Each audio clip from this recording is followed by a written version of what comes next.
Hi everyone. તો આજે હું બનાવતી હતી એગ રાઈસ. તો હું તમારી સાથે એની રેસીપી શેર કરીશ.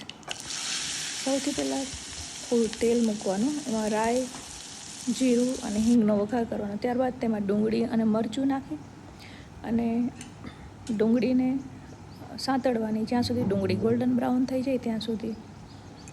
ત્યારબાદ તેમાં થોડા બેઝિક મસાલા નાખી દેવાના. ચટણી, મીઠું, હળદર, ધાણા જીરું, આદું અને લસણની પેસ્ટ. અને જો કોઈને ગરમ મસાલો ઘરમાં ભાવતો હોય તો ગરમ મસાલો એડ કરી શકો. બાકી ગરમ મસાલાની જરૂર છે નહીં. લસણ અને આદુનો અને બેઝિક મસાલાનો એટલો સરસ ફ્લેવર આવે છે. ગરમ મસાલો ઓપ્શનલ છે. ત્યારબાદ મસાલાને 1 થી 1.5 મિનિટ ધીમા ગેસે ચડવા દેવાના. ત્યારબાદ હું એગ રાઈસ ઘરના એક જ મેમ્બર માટે બનાવી રહી હતી, તો એમાં મેં ઓનલી 2 એડ કર્યા હતા એગ્સ.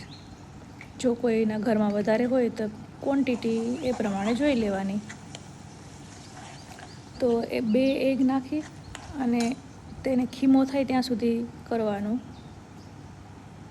2 થી 3 મિનિટ લાગશે આ તમને જેવું ટેક્સચર દેખાય છે એવું થતાં.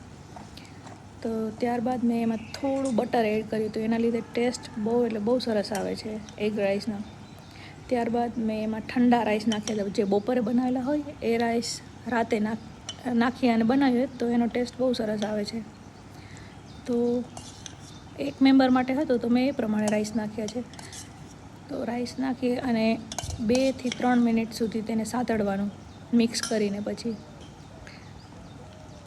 ત્યારબાદ તેમાં થોડું લીંબુ અને કોથમીર નાખી અને ગાર્નિશિંગ કરી દેવાનું. અને હા, કોથમીર કોઈને વધારે ભાવતી હોય તો વધારે એડ કરે તો એનો ટેસ્ટ બહુ સરસ આવે છે. મારા ઘરમાં એટલી બધી ભાવતી નથી તો મેં થોડીક જ એડ કરેલી છે. તો બસ ઇઝીલી રીતે તૈયાર છે એગ રાઈસ બનીને. આપ બધા ટ્રાય કરજો અને મને કોમેન્ટ કરજો કેવા બન્યા હતા. અને બીજી કોઈ રેસીપી જોતી હોય તો મને કમેન્ટ કરજો, હું જરૂરથી મૂકીશ. Okay, thank you everyone. Bye, see you.